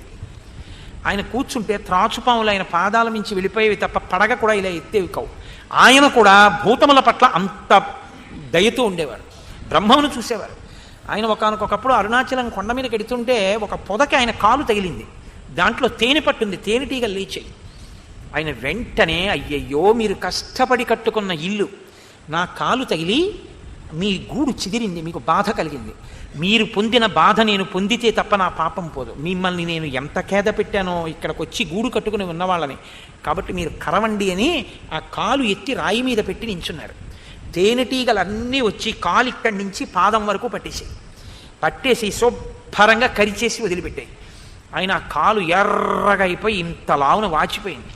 వాచిపోయిన తర్వాత వచ్చారు గుహలోకి. విరూపాక్ష గుహ అని ఇప్పటికీ ఉంది ఆయన ఉన్న గుహ. ఆ గుహ దగ్గరికి వస్తే ఆయన దగ్గర ఉండేవాడు కుంజుస్వామిని ఒక పరిచారికుడు. ఆయన చూసి అయ్యయ్యో భగవన్ ఏమిటిది అన్నారు. అంటే ఈ కాలు అనేవారు ఆయన. ఆయన ఎప్పుడు శరీరాన్ని వేరుగా చెప్పేవారు. ఇది అంటుండేవారు ఆయన. ఇది వాటి గూట్ని పాడు చేసింది, మరి ఇది శిక్ష అనుభవించాలిగా. అవి దీన్ని ఒక్కదాన్నే కరిచేయి, ఆయన మిగిలిన శరీరాన్ని కరవలేదు. అందుకని ఇది బాధపడుతోంది. దీని నిండా తేనెటీగల ముళ్ళు విరిగిపోయి ఎంత బాధపడుతోందో చూసావా. మరి జాగ్రత్తగా ఉండద్దు, ఇంకోళ్ళని ఎందుకు బాధ పెట్టడం అన్నారు. అంటే అప్పుడు ఆ కుంజుస్వామి వెళ్ళి శ్రావణం తీసుకొచ్చి డాక్టర్ దగ్గరికి కూడా వెళ్ళలేదండి ఆయన. ముళ్ళు తీసేశారు, ఒక్కొక్క ముళ్ళు. అందుకే రమణులు శరీరం విడిచిపెట్టేసేంత వరకు ఒక కాలు లావుగా ఉంటుంది ఆయన ఫొటోస్లో కూడా ఇప్పటికీ. అంతటి బ్రాహ్మీమయ మూర్తులు మహాపురుషులు ఈ దేశానికి ఖ్యాతి తెచ్చారు. వాళ్ళ వల్ల కీర్తి తప్ప నిజానికి ఈ దేశానికి కీర్తి కేవలం ఐశ్వర్యం వల్ల కాదు, అటువంటి మహాపురుషుల వలన కీర్తి వచ్చింది. సరే, ఇప్పుడు నా ప్రసంగం ఆ భగవాన్ రమణుల వైభవము అన్న వైపుకి వెడితే నేను ఆపుకోలేను. నాకు ఆయనంటే అంత భక్తి, మహానుభావుడు కనుక. ఇప్పుడు ఆ ప్రాణులన్నీ వెడుతున్నాయి, ఆ నిశాకర మహర్షి వెడుతున్నారు. నేను అక్కడే కూర్చుని ఉన్నాను. వారు నా వంక చూశారు. చూసి వెంటనే అన్నారు, ఓ నువ్వు సంపాతివి కదూ, నీ తమ్ముడు జటాయు ఉండేవాడు కదూ, మీ ఇద్దరు పక్షులు, మీరు పక్షిరాజ్యానికి అధిపతులు, విశేషమైన బలం ఉన్నవారు, మనుష్య రూపాల్లో వచ్చి నాకు నమస్కారం చేస్తుండేవారు. అటువంటి వారు ఇవాల్టి రోజున ఎందుకు రెక్కలు కాలిపోయి ఇలా ఉన్నావు అని అడిగారు. అడిగితే అప్పుడు చెప్పడం మొదలుపెట్టింది. మేము ఇద్దరం కలిసి శరీరంలో బలం ఉంది కదా అని సూర్యమండలం వైపుకి ఎగిరాం. మేము కొంత దూరం ఎగిరేటప్పటికీ రథచక్ర ప్రమాణాన్ని నగరాన్ని పృథక్ రథచక్రం ఎలా ఉంటుందో అలా కనపడ్డాయి నగరాలు, పట్టణాలు మాకు. ఇంకా పైకి ఎగిరాం, ఆ పట్టణాల్లోంచి సంగీత ధ్వనులు కూడా వినపడ్డాయి. ఇంకా పైకి ఎగిరాం. ఎగిరితే ఆవాం ఆలోకయావహ తద్దనం శబ్దల సన్నిభం, మాకు వనములన్నీ కూడా పచ్చగడ్డి మైదానాల్లా కనపడ్డాయి. ఇంకా పైకి ఎగిరాం. ఆపగాభిశ్చ సంవీత సూత్రైరివ వసుంధర, నదులన్నీ కూడా భూదేవి మెడలో హారాల్లా కనపడ్డాయి. అంత పైకి వెళ్ళిపోయాం. ఇంకా పైకి వెళ్ళిపోయాం. హిమానాంశ్చైవ వింధ్యశ్చ మేరుశ్చ సుమహాన్నగ భూతలే ప్రకాశంతే నాగాయివ జలాశయే. నీటిలో ఆడుకుంటున్న ఏనుగులు ఎలా ఉంటాయో ఈ భూమి మీద హిమాలయ పర్వతం, వింధ్య పర్వతం అవి మాకు అలా కనపడ్డాయి. ఇంకా పైకి ఎగిరిపోయాం. కానీ ఈలోగా మాకు ఇహ దిక్కులు కానీ భూమి కానీ ఏమీ కనపడలేదు. అప్పుడు భయం వేసింది. ఒక్కసారిలా తల తిప్పి పైకి చూశాం. యత్నేన మహతా భూయో రవి సమవలోకిత తుల్య పృథ్వీ ప్రమాణేన భాస్కర ప్రతిభాతినౌ. భూమి ఎంత ఉంటుందో అంత సూర్యమండలం కనపడింది. మేము సూర్యమండలానికి దగ్గరయ్యాం. ఈలోగా ఆ వేడికి జటాయువు యొక్క రెక్కలు కాలిపోబోతున్నాయి. నేను నా రెక్కలు ఆచ్ఛాదించాను. జటాయువు రక్షింపబడ్డాడు. నా రెక్కలు కాలిపోయి ఇదిగో ఇక్కడ పడిపోయాను. ఇప్పుడు నేను మీ దగ్గరికి వచ్చాను అంది. అంటే నిశాకర మహర్షి అన్నారు, పక్షౌచతే ప్రపక్షౌచ పునరన్యౌ భవిష్యత ప్రాణాశ్చ చక్షుషీ చైవ విక్రమశ్చ బలంచతే. నువ్వేం బెంగ పెట్టుకోకు, నీ రెక్కలు చిన్న రెక్కలు కూడా నీకు మళ్ళీ పుడతాయి. ఎందుకంటే తెగిన రెక్క మళ్ళీ ఏమైనా కలపచ్చేమో కానీ కాలిపోయిన రెక్క మళ్ళీ పుట్టదు కదండి.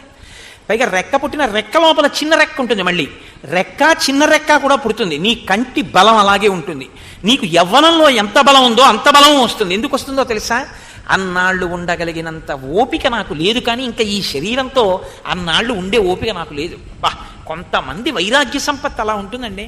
చంద్రశేఖర భారతీ స్వామి ఉండలేకపోయారు ఇంకా శరీరంతో. ఉండలేక మహానుభావుడు మహాళయ అమావాస్య నాటి ముందు రోజు రాత్రి అదే పనిగా అధిష్టానాలకి ప్రదక్షిణాలు చేసి చేసి చేసి చేసి కాలభైరవుడి దేవాలయానికి వెళ్ళి పెద్దగా శ్లోకాలు చదివి అక్కడ ఉన్నటువంటి సహాయకుడిని పిలిచి, అమూల్యమైన గ్రంథాలు ఈ పుస్తకాలు, మళ్ళీ దొరకమంటే దొరికేవి కవు, వీటిని చాలా జాగ్రత్తగా భద్రం చెయ్యి అని చెప్పి తెల్లవారుజామున మహాళయ అమావాస్య నాడు మాత్రమే సన్యాసి ఇంకా పూర్తి వైరాగ్యం వస్తే శరీరాన్ని వదలచ్చు నీటిలో. కాబట్టి ఆ ధర్మం కూడా సుందరకాండలో వస్తుంది. కాబట్టి ఆ మాట చెప్పకుండా బయట వాన పడుతోంది, వేడి నీళ్లు పెడతాను స్నానం చేయండి అన్నాడు పరిచారికుడు. కాదు కాదు, చన్నీళ్లే చేస్తాను, ఈ శరీరం గురించి వెంపర్లాడడం సన్యసించిన నాడే మానేశాను, ఇది ఉంటే ఎంత ఊడిపోతే ఎంత, ధర్మం వదలనన్నారు. వెనక పరిచారికుడు వచ్చారు, స్నానానికి వెళ్ళారు. తుంగానదిలో స్నానం చేసి లేచి బట్ట పిడుస్తున్నాడు ఆయన. ఈయన బట్ట మారుస్తున్నారు. పరిచారికుడు అనుకున్నాడు పైకి వచ్చారు కదా బట్ట మార్చుకుంటున్నారని కొంచెం ముందుకి 2-3 అడుగులు వేశారు. అంతే, దబ్బని చప్పుడు వచ్చింది. మహానుభావుడు ఒక్క దూకు నీటిలోకి దూకేశారు. అంతే, ఆ వేగానికి వెళ్ళిపోయింది శరీరం. చిత్రం ఏమిటో తెలుసా అండి? నీరు మింగి భయంతో బలవన్మరణం కాదు, ఆయన ఎటువంటి తేజస్సుతో ఊర్ధ్వముఖ చలనం చేసి పంచభూతాల్లోకి తన ప్రాణాన్ని కలిపి మోక్షస్థితిని అనుభవించారో ఆ శరీరాన్ని పట్టుకుని తీసుకొస్తే అభినవ భారతీ తీర్థస్వామి వారి గురువు గారు అప్పటికి అభినవ విద్యాతీర్థస్వామి, ఆ స్వామివారు చంద్రశేఖర భారతీ స్వామి వారికి శిష్యులు. ఆయన అప్పటికి శారదానవరాత్రులు వచ్చేస్తున్నాయి, ఏర్పాట్లు చూస్తున్నారు. ఆయన శారదాదేవి గుడికి గబగబా తుంగానదిని దాటి యువతలకు వచ్చి ఆ శరీరాన్ని నీళ్లు మింగారేమో అని చూశారు. చుక్క నీరు మింగలేదు ఆయన. పైగా చిన్ముద్ర పట్టి ఉన్నారు. చిన్ముద్ర పట్టి తేజోమూర్తి అయి శరీరం విడిచిపెట్టారు. మహాత్ములు శరీరాన్ని అలా విడిచిపెడతారు. కాబట్టి నీకు యవ్వనంలో ఎంత బలం ఉంటుందో అంత బలం వస్తుంది. కానీ కొన్ని సంవత్సరముల తర్వాత, ఇంచుమించు కొన్ని 100 సంవత్సరముల తర్వాత దశరథ మహారాజు గారిని ఒక ఆయన పుడతాడు. ఆయన కడుపున శ్రీ మహావిష్ణువు రావణ సంహారానికి రామావతారంగా వస్తారు, ఒక నరుడిగా వస్తాడు. ఆయన ఈ ప్రాంతానికి వెళ్ళవలసిన అవసరం వస్తుంది. ఆయన భార్య సీతమ్మ జాడ కనిపెట్టడానికి కొన్ని వానరములు ఇలా వెడతాయి. వెళ్ళినప్పుడు వాటికి నువ్వు మాట సాయం చెయ్యాలి. అందుకని నువ్వు ఇలాగే ఉండు, ఎలాగో రెక్కలు లేవుగా, ఎక్కడికి వెళ్ళక, నువ్వు కూర్చో, వాళ్లే వస్తారని చెప్పారు. నీవు వాళ్ళకి రామకార్యం మీద వెడుతున్న వాళ్ళకి మాట సాయం చేసిన ఉత్తర క్షణంలో నీ రెక్కలు నీకు వస్తాయని నాకు వరం ఇచ్చారు. అప్పుడే నాకు మహర్షి ఒక రహస్యాన్ని చెప్పారు. ఆయన భార్య సీతమ్మని రావణుడు అపహరించి తీసుకుని వెడతాడు. ఆ తల్లి రావణుడి ఇంట వండిన అన్నపు ముద్ద కూడా తినదు. అప్పుడు దేవేంద్రుడు పరమాన్నాన్ని పట్టుకెళ్ళి తల్లికి ఇస్తాడు. పరమాన్నంతు వైదేహ్యా జ్ఞాత్వా దాస్యతి వాసవః యదన్నం అమృతప్రఖ్యం సురాణామపి దుర్లభం తదన్నం మైథిలీ ప్రాప్య విజ్ఞాయేంద్రాదిదం తితి అగ్రం ఉధృత్య రామాయ భూతలే నిర్వపిష్యతి యది జీవతి మే భర్త లక్ష్మణేన సహప్రభు దేవత్వం గచ్చతోర్వాపి తయోరన్నమిదం తితి. ఆ తల్లికి ఇంద్రుడు పట్టుకెళ్ళి ప్రతిరోజు ఇచ్చినటువంటి దేవతలకు కూడా లభించినటువంటి పాయసాన్న పాత్ర చేతపట్టుకుని, ఈ భూమి మీద నా భర్త రాముడు లక్ష్మణుడు ఎక్కడ జీవించి ఉన్నా వారి కడుపు నిండుగా కాని పయ్యన్నాన్ని తీసి పెట్టేది. పెద్ద ధర్మం తెలుసండి. పయ్యన్నాన్ని ఎప్పుడూ కూడా ఇంటి యజమానికి పెట్టాలి. సరే, ఎందుకు అన్న దాని గురించి ఇప్పుడు చెప్పడానికి, అబ్బో ఇప్పుడు ఆ ప్రత్యుత్పత్తి క్రమం గురించి అంతా చెప్పడం అంటే కష్టం. కాబట్టి దాన్ని విడిచిపెట్టండి, పయ్యన్నం యజమానికి పెడుతుంటారు. అందుకే కాబట్టి పయ్యన్నాన్ని రామలక్ష్మణులకి పెట్టి, ఒకవేళ వారు శరీరములను విడిచిపెట్టుంటే ఏ లోకములలో ఉన్నా ఈ అన్నము దక్కుగా కాని పెట్టి తినేది ఆవిడ. ముద్ద కట్టి కాదు, పయ్యన్నం తీసి కింద పెట్టి ఆవిడ తినేది. కాబట్టి ఇంద్రుడిచ్చిన పాయసంతో బతికిస్తుంది తప్ప ఆవిడ రావణుడి యొక్క రాజ్యంలో ఉండిన అన్నం కూడా తినదు. అంతటి మహాపతివ్రత అయినటువంటి సీతమ్మని అపహరించి రావణుడు లంకాపట్టణంలో బంధిస్తే ఆమె జాడ కనిపెట్టడానికి సుగ్రీవుడు పంపించిన వానరులు దక్షిణ దిక్కుగా వెడుతూ ఇటు వస్తారు. వాళ్ళకి నువ్వు మాట సాయం చెయ్యి అని నాతో ఆ రోజున చెప్పాడు. కాబట్టి నేను మీకు మాట సాయం చేశాను నాయన. ఆనాటి నుంచి ఎన్ని వేల సంవత్సరములో ఇలా పడున్నాను, మీరు వస్తారు మాట సాయం చేద్దామని. నా అదృష్టం ఇన్నాళ్ళకు వచ్చారు, మీకు మాట సాయం చేశాను అంది. రామాలయంలో ఒక్కసారి నీరాజనం ఇమ్మని చెప్పండి. దస్యత్వేవం బ్రువాణస్య సంపతేర్వానరైః సహ ఉత్పేతతుస్తదా పక్షౌ సమక్షం వనచారిణాం. ఈ మాట చెప్పేటప్పటికీ సంపాతికి కొత్త రెక్కలు వచ్చేసాయి. ఒక్కసారి యవ్వనం వచ్చేసింది. అంతే, ఆనందపడిపోయి తన రెక్కలు చూసుకుని సంపాతి బయలుదేరి ఒక్కసారి ఆకాశంలోకి వినివీధిన ఎగిరిపోతూ సర్వధా క్రియతాం యత్న సీతామధిగమిష్యధ పక్షలాభో మమాయం వహ సిద్ధి ప్రత్యయకారక, మీకు తప్పకుండా సీతమ్మ తల్లి దర్శనమవుతుంది, ప్రయత్నం చెయ్యండి అని చెప్పి ఆ మహానుభావుడు ఆకాశంలోకి ఎగిరిపోయాడు. రామ కథాబలం ఎంత గొప్పదో ముందు చెప్పారు. తెలిసో తెలియకో రామకథ చెప్పుకుంటే, రామకథ వింటే చచ్చిపోదామనుకున్న వాళ్ళు బతకడానికి మార్గం దొరికింది. తెలిసో తెలియకో రామకార్యం మీద వెళ్ళిపోతున్న వాళ్ళకి మాట సాయం చేస్తే కాలిపోయిన రెక్కలు వచ్చాయి. ఇది రామ కథాబలం. రామ కార్యం మీద ఉన్న వాళ్ళకి, రామ కార్యానికి చిన్న సాయం చేసిన వాళ్ళకి రామచంద్రమూర్తి ఇచ్చేటటువంటి అత్యద్భుతమైన శక్తి. అందుకే రామకార్యంలో ఎప్పుడూ కూడా మీరు ఈ సాయం చెయ్యొద్దని అనకూడదు అని, మీరు ఇది చెయ్యొద్దు అని ఎవరిని అనకూడదు. ఎందుకో తెలుసా అండి, రామకార్యంలో ప్రతి వాళ్ళు ఉడత ఇసుక రేణువుని వేసినట్టు ప్రతి వాళ్ళు ఏదో ఒక సాయం చెయ్యాలి. పల్లకి పట్టుకోవాలి శ్రీరామ, అందుకే రామకోట రాయిస్తారు. కనీసంలో కనీసం రామకోట రాసో కాగితం ఇవ్వాలి. నీకు ద్రవ్యం ఉంది, ఒక రూపాయి పావులా అయినా నువ్వు సమర్పించవలసి ఉంటుంది. రామాయణం వినవలసి ఉంటుంది. రామ కథకి, రామ కార్యానికి సాయం చెయ్యను అన్న మాట ఈ దేశంలో ఉండదు. ఎందుకో తెలుసా అండి, రామ కథాబలం, రామ కార్యంలో వెడుతున్న వాడికి చేసే మాట సాయం కూడా అంత గొప్పవి అని నిరూపించినటువంటిది. కాబట్టి ఇప్పుడు వాళ్ళందరూ ఒక్కసారి ఎగిరి సముద్రపు ఒడ్డుకి వెళ్ళారు. దక్షిణ సముద్రం యొక్క ఉత్తర తీరంలో కూర్చున్నారు. ప్రసుప్తమివ చాన్యత్ర క్రీడంతమివ చాన్యతః క్వచిత్ పర్వతమాత్రైశ్చ జలరాశిభిరావృతం సంకులం దానవేంద్రైశ్చ పాతాళ తలమాసిభిః రోమహర్షకరం దృష్ట్వా నిషేధు కపికుంజరాః ఆకాశమివ దుష్పారం సాగరం ప్రేక్షవానరాః విషేధు సహసా సర్వే కథం కార్యమితి బ్రువన్ విషణ్ణాం వాహినీం దృష్ట్వా సాగరస్య నిరీక్షణాత్ ఆశ్వాసయామాస హరీన్ భయార్తాన్ హరిసత్తమః. వీళ్ళందరూ వెళ్ళి అక్కడ కూర్చుంటే సముద్రం కొన్ని చోట్ల నిద్రపోతున్నట్టుంది, కొన్ని చోట్ల మంచి సంతోషంగా ఎగిరి పడిపోతున్నట్టుగా పెద్ద పెద్ద కెరటాలతో ఉంది. కొన్ని చోట్ల పర్వత శిఖరాలంత కెరటాలు లేస్తున్నాయి. కొన్ని చోట్ల ఏదో ఇంకా ఉత్సాహంతో పెద్ద ఘోష పెడుతున్నట్టుగా ఉంది. దానవులు, మొసళ్ళు, తిమింగలాలు, పాములు వీళ్ళందరికీ ఆలవాలమై ఉంది. 100 యోజనముల సముద్రాన్ని దాటేస్తే సీతమ్మ కనపడుతుందని అక్కడికి వచ్చి సంతోషంతో గంతులేసి కిచకిచలాడి చప్పట్లు కొట్టి చూసిన వాళ్ళకి ఆ సముద్రం వంక చూసి ఒక్కసారి మ్రాన్పడిపోయారు.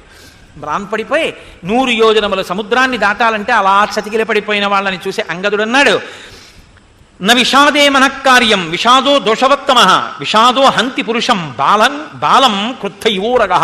చిన్న పిల్లవాడిని పాము కాటు వేసి చంపేసినట్టు ఎవడు శోకాన్ని పొందుతాడో వాడు ఆ విషాదాన్ని పొందినటువంటి వాడు కార్యాన్ని సాధించలేడు.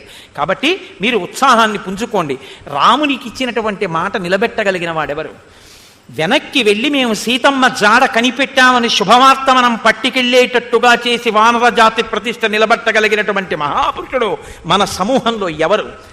ఎవరి అనుగ్రహ ఫలితంగా దక్షిణ దిక్కుకు వెళ్ళినటువంటి వానరులు కృతార్థులై రామకార్యంలో సీతమ్మ జాడ వానరులు కనిపెట్టారనేటటువంటి ఖ్యాతి చేత ఒక కోతి కనపడితే సమస్త ప్రాణులు పొంగిపోయేటట్టుగా వానర జాతికి ప్రతిష్ట తేగలిగిన మహాపురుషుడు ఎవరు?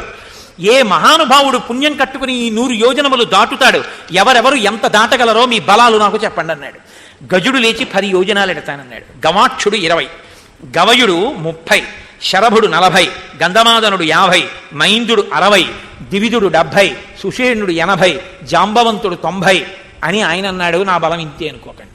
ఇప్పుడు పెద్దవాడిని అయిపోయాను, మోకాళ్ళ నొప్పులు. ఒకప్పుడు వామనమూర్తి బలిచక్రవర్తి దగ్గర రాజ్యాన్నంతటినీ కూడా 3 అడుగులుగా తీసుకుని 3 అడుగులు కొలవడానికి పెరిగిపోతే ఇంతంతైవటుడింతయై మరియుతానింతయ్య భోవీధిపై అంతై చంద్రునకంతయై ధ్రువినిపై అంతై మహర్వాటిపై అంతై సత్యపదోన్నతుండగుతూ బ్రహ్మాండంత సంవర్ధి రవిబింబంబుపమింప పత్రముగు ఛత్రంబై శిరోరత్నమై శ్రవణాలంకృతి గణాభరణమై సవర్ణ కేయూరమై చివిమత్కంకణమై కటిస్థలముదంచద్ఘంటయై నూపుర ప్రవరంబై వటుడుతా బ్రహ్మాండము నిండిచోన్నట్టు వామనమూర్తి పెరిగిపోతే ఆయనకి నేను చాలా తక్కువ కాలంలో ప్రదక్షిణం చేసినంత బలం ఉన్నవాడిని. ఇప్పుడు పెద్దవాడిని అయిపోయాను, 90 యోజనాలు పెడతాను అంటే అంగదుడు అన్నాడు, నేను 100 యోజనములు ఎగురుతాను, కానీ 100 యోజనములు ఎగిరి మళ్ళీ నేను వెనక్కి రాగలనా అన్నది నాకు అనుమానం అన్నాడు. అంటే అంటే జాంబవంతుడు అన్నాడు, నహి ప్రేషయితా తాత స్వామీ ప్రేష్య కథంచన భవతాయం జనః సర్వః ప్రేష్య ప్లవగసత్తమ భవాన్ కళత్రం అస్మాకం స్వామిభావే వ్యవస్థితః స్వామీ కళత్రం సైన్యస్య గతిరేషా పరంతప తస్మాత్ కళత్రవత్తాత ప్రతిపాల్య సదా భవాన్ మూలే సతి సిద్ధ్యంతి గుణాః పుష్పఫలోదయాః. నాయన, రాజనేటటువంటి వాడు సైన్యాన్ని కార్యం మీద పంపించి తాను నిర్వహించాలి తప్ప రాజు విడితే మిగిలిన వాళ్ళందరూ ఇక్కడ కూర్చుంటే అది అసహ్యంగా ఉంటుంది. అధికారి పని చేసుకుంటుంటే గుమాస్తాలందరూ కాఫీ తాగినట్టు ఉంటుంది. కాబట్టి రాజు కూర్చోవాలి, పర్యవేక్షించాలి, భటులు పని మీద వెళ్ళాలి. అంతేకాని నువ్వు విడితే మేము ఇక్కడ కూర్చోవడం ఏమిటి? నువ్వు అననూకూడదు, మేము నిన్ను పంపించనూకూడదు. కాబట్టి అసలు మూలం ఉంటే కదా ఫలాలు పుష్పాలు వచ్చేటటువంటిది. కాబట్టి నువ్వు మూలం వంటి వాడివి, నిన్ను మేము రక్షించుకోవాలి. కాబట్టి ఇప్పుడు ఎవరు పెడతారు మరి? 10 వెళ్ళినా 20 వెళ్ళినా 30 వెళ్ళినా 40 వెళ్ళినా 70 వెళ్ళినా 90 వెళ్ళినా సముద్రంలోనే పడతాడు కదండి. సముద్రం 100 యోజనాలు అయినప్పుడు 100 యోజనములు దాటి వెళ్ళిన వాడే పెడతాడు. వెళ్ళి తిరిగి రానివాడు, ఉపయోగం లేనివాడు. అంగదుడు వెడతాను కానీ వస్తానో రానో అనుమానం అన్నాడు. కాబట్టి ఇప్పుడు వెళ్ళగలిగిన వాడన్నవాడు, నేనున్నానన్నవాడు, అందులో చెయ్యెత్తినవాడు ఎవడు లేడు. కాబట్టి అంగదుడు వెంటనే అన్నాడు, పునః కల్విదమస్మాభి కార్యం ప్రాయోపవేశనం. పట్టండి దర్భలు, దక్షిణ దిక్కుకి కొసలు పెట్టి వేసేద్దాం అన్నాడు. నేను చెప్పాను కదండి మీతోటి. ఎందుకని అంటే ఎవడు వెళ్ళేవాళ్ళు లేడు. సముద్రం ఇంత వెనక్కిడితే సుగ్రీవుడు చంపేస్తాడు. వెళ్ళే మార్గమా కనపట్టలేదు. ఎందుకు వెళ్ళడం? చచ్చిపోతాం. పరిచేయండి దర్భలు, మళ్ళీ పడుకుంటానన్నాడు. మాట్లాడితే చిన్నది దొరికింది, పొంగిపోయాడు, పరిగెత్తుకొచ్చాడు, గంతులేశాడు, ఆటలాడాడు, పాటలు పాడాడు, ఇన్ని చేశాడు. సముద్రం చూసి వెళ్ళేవాడు కనపడలేదు, పడుకుంటానంటాడు మళ్ళీ. ఇది కొంచెం దిద్దుకోవలసిన మనస్తత్వం. మంచి బలవంతుడే అంగదుడు, మంచి శౌర్యం ఉన్నటువంటి వాడే. కానీ మనస్సు ఇటువంటి స్థితిలో ఉంటుంది. రామాయణమే అన్నిటినీ చూపిస్తుంది. ఇప్పుడు అంగదుడు అన్నాడు, నాయన నువ్వు అలా ప్రయోపవేశం చేస్తాను అన్నమాట అనకూడదు. అస్యతే వీర కార్యస్య నకించిత్ పరిహీయతే ఏష సంచోదయామ్యేనం యత్కార్య సాధయిష్యతి. మనలోని ఒక మహానుభావుడు ఈ 100 యోజనముల సముద్రాన్ని అవలీలగా గడచి వెళ్ళి సీతమ్మ జాడ కనిపెట్టి రాగలిగినటువంటి ఒక మహానుభావుడు ఉన్నాడు. కానీ ఆయన ఏమీ తెలియని వాళ్ళ ఒక్కడూ కూర్చున్నాడు. ఆయన ఏమీ మాట్లాడటలేదు. కారణం ఏమిటో తెలుసా? ఆయన బలం ఆయనకి తెలియదు, శాపం ఉంది. ఇప్పుడు నేను ఆయన్ని ప్రచోదనం చేస్తాను, దానివల్ల ఆయన శాపం పోతుంది. పోయి ఆయన వానర జాతి యొక్క పరువు ప్రతిష్టలన్నింటినీ నిలబెట్టి ఎన్ని యుగాలు గడిచిపోయినా లోకమంతటి చేత నమస్కరింపబడేటటువంటి మహాపురుషుడు ఇక్కడే ఉన్నాడు. తతప్రతీతం ప్లవతాం వరిష్టం ఏకాంతమాశ్రిత్య సుఖోపవిష్టం సంచోదయామాస హరిప్రవీరం హనుమంతమేవా. పేరు చెప్పాడు. ఒక్కడు కూర్చున్నాడే దూరంగా, తను ఏ బలం లేని వాళ్ళ కూర్చున్నాడే. 10 యోజనములు కూడా ఎగురుతానంటలేదే. ఆయన తలుచుకుంటే 100 యోజనములను ఎగరడం కాదు, తన శరీరాన్ని పెంచి దక్షిణ సముద్రపు ఉత్తర దిక్కున కాళ్ళు పెట్టి నించుని తన చేతులతో ఆవలి ఒడ్డున ఉన్న లంకని ముట్టుకుంటాడు. అంతటి తేజో విరాజితుడు, అంతటి మహాబలవంతుడు, అంతటి బుద్ధిమంతుడు. కానీ తన బలం తెలియక తాను కూర్చున్నాడు. నేను ఆయన్ని ప్రోత్సాహం చేస్తాను, ఆయన శాప విమోచనమై ఆయన బయలుదేరుతాడు. కాబట్టి నువ్వు బెంగ పెట్టుకోవద్దు, మన కార్యం జరుగుతుంది, దర్భల పరచమని అనకు అని సంతోషాన్ని ప్రకటించాడు. అంగదుడు ఆనందపడ్డాడు, వానరులందరూ ఆనందపడ్డారు. మన హనుమా అని ఆయన వంక చూస్తున్నారు. ఇప్పుడు ఇక జాంబవంతుడు మాట్లాడడం మొదలు పెడతాడు. హనుమకి శాప విమోచనమై హనుమ యొక్క గొప్ప తేజస్సుతో కూడిన మహాద్భుత స్వరూపంతో రేపు మహేంద్రగిరి పర్వత శిఖరముల మీద నిలబడి సముద్రాన్ని దాటడానికి సిద్ధపడతారు. ఆ ఘట్టాన్ని రేపు మహోత్కృష్టమైన తిథి నృసింహ జయంతి, గొప్ప నైమిత్తిక తిథి కనుక రేపటి రోజు సాయంకాలం చక్కగా మనం ఆ కార్యంతో, అందున గురువారం కాబట్టి రేపటి రోజు సాయంకాలం మనం ఆ ఘట్టాన్ని చెప్పుకుని సంతోషిద్దాం. దాన్ని చెప్పగలిగిన సమర్థత రామచంద్ర ప్రభు నాకు కృప చేయుగాక అని ఆయనని ప్రార్థన చేస్తూ, మీకు నేను మళ్ళీ జ్ఞాపకం చేయక్కర్లేదు, రేపు ఉదయం నృసింహ జయంతి. హరిప్రసాద్ గారు నాతో ఒక చిన్న విషయాన్ని ప్రస్తావన చేశారు. ఇప్పుడు మీరు 7 గంటల నుంచి 8 గంటల వరకే అన్నారు కదా చందనం. అలా కాకుండా వాళ్ళు ఒకవేళ ఉత్సాహంగా మేము ఎక్కువ చందనం తీస్తాము అంటే మనం ఎందుకు వాళ్ళని నియంత్రించడం, ఏదో గంట సమయం అని కొంచెం ముందొచ్చి ఇంకా ఎక్కువ తీస్తామంటే వాళ్ళని మనం అనుమతించవచ్చా అని అడిగారు. తప్పకుండా అనుమతించండి అన్నాను. ఒకవేళ ఏ కారణం చేతనైనా రాలేకపోయిన వాళ్ళు 8 నుంచి 9:30 వరకు ప్రహ్లాదోపాఖ్యానం, రేపు నరసింహస్వామి వారి యొక్క ఆవిర్భావము, ఆ వృత్తాంతం మీరు ఉపన్యాసం చెప్తున్నారు కదా, 9:30కి కూర్చుని తీసి వెడితే వాళ్ళ అవకాశం మనం ఎందుకు పాడు చేయాలి అన్నారు. పోనీ అలాగా చెయ్యండి అన్నాడు. కాబట్టి మీరు తెల్లవారుజామున 5 గంటలకు వచ్చి చందనం తీసినా అభ్యంతరం లేదు, 9:30కి చందనం తీసిచ్చినా అభ్యంతరం లేదు. మీరు ఆ వైభవం పొందాలి అని ఆయన అంత పెద్ద మనస్సుతో అడిగినప్పుడు దాన్ని నేను కాదు అనడం అర్థరహితం. కాబట్టి మీరు యథేచ్ఛగా రేపు మీ ఇష్టం వచ్చినంత చందనం మీకు కావలసినంతసేపు కూర్చుని తీయండి. కానీ ఉపన్యాసం జరుగుతుండగా మాత్రం కూర్చుని అప్పుడు చందనం తీస్తూ వింటానంటే ఈ చప్పుడు నాకు ప్రతిబంధకం అవుతుంది. కాబట్టి ఉపన్యాసం జరుగుతున్నప్పుడు మాత్రం ఎదురుగుండా కూర్చుని చందనం తీయదు. బయట ఎక్కడో స్పీకర్ దగ్గర కూర్చుని చందనం తీసుకుంటాం వింటూ అంటే నేను దానికి అభ్యంతర పెట్టను. కాబట్టి రేపు ఉదయం ఖచ్చితంగా 8 గంటలకి ప్రహ్లాదోపాఖ్యానం ప్రారంభమవుతుంది. నృసింహ జయంతి నాడు ఉదయం ప్రహ్లాదోపాఖ్యానం వినడం అంటే అదొక గొప్ప అదృష్టహేతువు కదండి. రేపు చక్కగా మనం ఆ ప్రహ్లాదోపాఖ్యానాన్ని ఉదయం చెప్పుకుని మనం చందనం ఇచ్చి వెళ్ళిపోతే సాయంకాలానికి ఆ చందనంతో రామచంద్ర ప్రభువుని, సీతమ్మని, లక్ష్మణమూర్తిని, హనుమని అలంకారం చేస్తారు. ఆ చందన చర్చితుడైనటువంటి స్వామిని దర్శనం చేసుకుని మనందరం కృతార్థులం అవుదాం. ఇక రెండవ విషయం ఏమిటంటే సంస్కృత భాష చాలా గొప్ప భాష. అందులోనే మన కావ్యాలు, పురాణాలు, వాటికి సంబంధించినటువంటి మూలాలన్నీ అందులోనే ఉన్నాయి. అటువంటి సంస్కృత భాషని ప్రచారం చెయ్యడం కోసమని కొంతమంది వదాన్యులు, ఆ భాష యందు ప్రౌఢిమ కలిగినటువంటి వారు, విద్వాంసులైనటువంటి వారు ముందుకొచ్చి సంస్కృత భాషా ప్రచార సమితి అని ఇలా ఉంది, ఒక సమితిని ఒకదాన్ని ఏర్పాటు చేశారు. వారు ఒక్క 10 రోజులు మీరేమి ద్రవ్యం కట్టక్కర్లేదు. మీరు ఒక 10 రోజుల పాటు వాళ్ళ దగ్గర క్లాస్కి వెడితే, వాళ్ళు ఏవో ఒక టైమ్స్లో ఒక డేట్స్ మధ్యలో క్లాసెస్ కండక్ట్ చేస్తారు.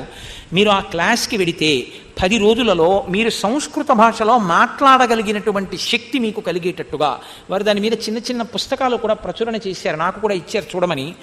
ఆ సంస్కృత భాష నేర్పడానికి వాళ్ళు ముందుకు వచ్చారు. దాని గురించే మొన్న కొవ్వూరులో ఉంటారు సంస్కృత భాష యందు గొప్ప విద్వాంసులు, మహాపండితులు, దౌర్భల ప్రభాకర శర్మ గారు కూడా ఇక్కడికి వచ్చారు. వారితో వారి బంధువు ఒక ఆవిడ వచ్చి నాకు వీటినిచ్చి ఇది మీరు ఒకసారి ప్రకటించండి అని అడిగారు. ఆమె ఇప్పుడు సభలో ఉన్నారో లేరో నాకు తెలియదు. కానీ మీరు ఈ సంస్కృత భాష 10 రోజుల్లో నేర్చుకుందాము అని అనుకుంటే మీరు హరిప్రసాద్ గారిని తర్వాత అడగండి. నాకు ఈ పట్టణం కొత్త, నాకు తెలియదు. కాబట్టి ఆ సమితి ఎక్కడ ఉందో, ఎక్కడ నేర్చుకోవాలో వివరాలు ఆయన చెప్తారు. అలా ఉత్సాహం ఉన్నవాళ్ళు వారిని సంప్రదించండి. ఇప్పుడు మనం ఒక్క 11 మాటలు రామనామాన్ని చెప్పుకుందాం.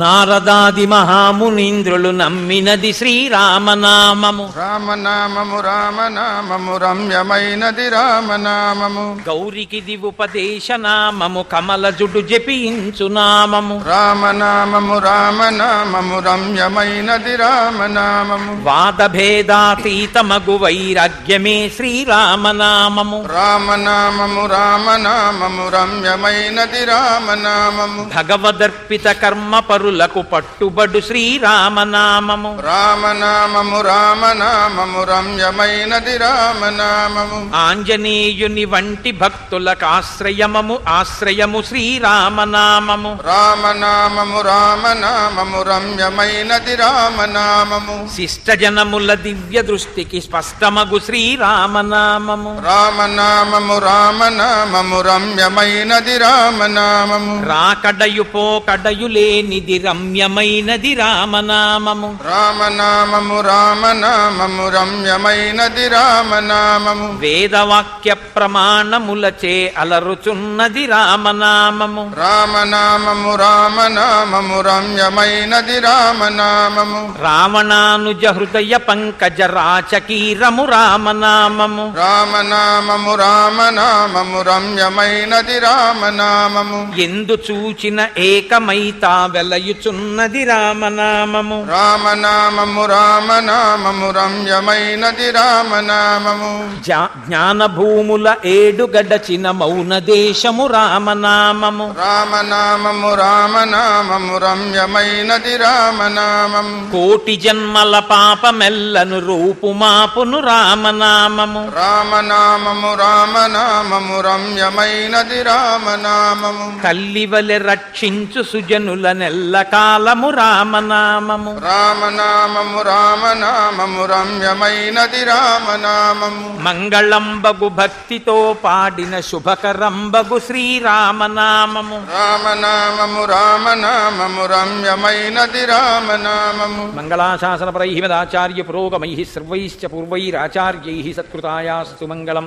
మంగళం కోసలేంద్రాయ మహనీయ గుణాత్మనే చక్రవర్తి తనూజాయ సర్వభౌమాయ మంగళం ఉమాకాంతాయ కాంతాయ కామితార్థప్రదాయినే శ్రీగిరీశాయ దేవాయ మలినాథాయ మంగళం కరచరణకృతం వా కర్మవాక్కాయజం వా శ్రవణనైనజం వా మానసం వాపరాధం విహితమవిహితం వా సర్వమేత్తక్షమస్వ శివ శివ కరుణాబ్ధే శ్రీమహాదేవ శంభో సర్వం శ్రీ ఉమామహేశ్వర పరబ్రహ్మార్పణమస్తు.